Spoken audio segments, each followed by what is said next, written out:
बेकाबू सरकारी खर्चे मईशत की ज़बूहाली की बड़ी वजह है। बीमार सरकारी इदारों में बेशतर नाअहल अफराद की एक फ़ौज है जिसकी हर साल बोनस, तरक्की और तनख्वाह बढ़ाना गोया सब पर फ़र्ज है। ये बीमार इदारे मिलकर 2.5 खरब रुपए का नुकसान पहुंचा रहे हैं। इतने पैसे तो शायद कभी ख्वाब में मेरे देखे हों।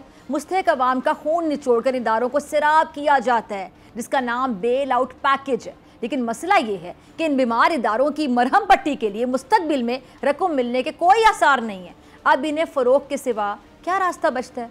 लेकिन हमारे यहाँ हर चीज़ की बिला जवाज़ मुखालिफत पर भी कमर बांध ली जाती है। अब जो निजकारी के मुखालिफ हैं ज़रा देखें कि जी बैंककारी का शोबा निजी हाथों में गया तो खसारे से मुनाफे में चला गया ना, बिल्कुल चला गया। टेलीकॉम सेक्टर को ले लें। आज अब मैं आपसे सवाल पूछती हूँ, आज अगर एक पीटी सेल होता तो सोचें ज़रा कि मेयार और जो निर्ख है वो कहाँ होते, कौन सा डिस्काउंट होता, कहाँ के पैकेजेस मिलते, कोई नहीं मिलते। और इलेक्ट्रॉनिक मीडिया को ले लें, क्या अगर अकेला पीटीवी होता तो पीटीवी वो प्रोग्राम, वो खबरें दे पाता जो इतने चैनल्स आपको फराहम कर रहे हैं। और एक और अहम चीज़ जिसकी हमारे मुल्क में मेरे ख्याल से अशद ज़रूरत है, बहुत ज़रूरत है, वो है मेरिट।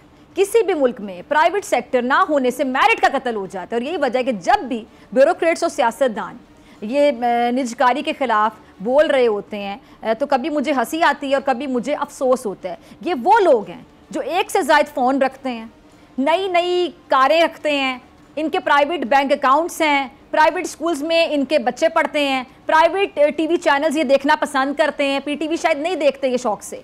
अगर निजकारी इतनी ही बुरी चीज़ है तो ये सब प्राइवेट क्यों है?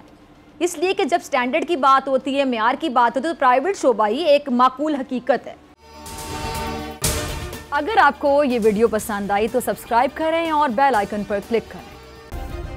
सब्सक्राइब करें और बेल दबाएं ताकि कोई खबर रह न जाए।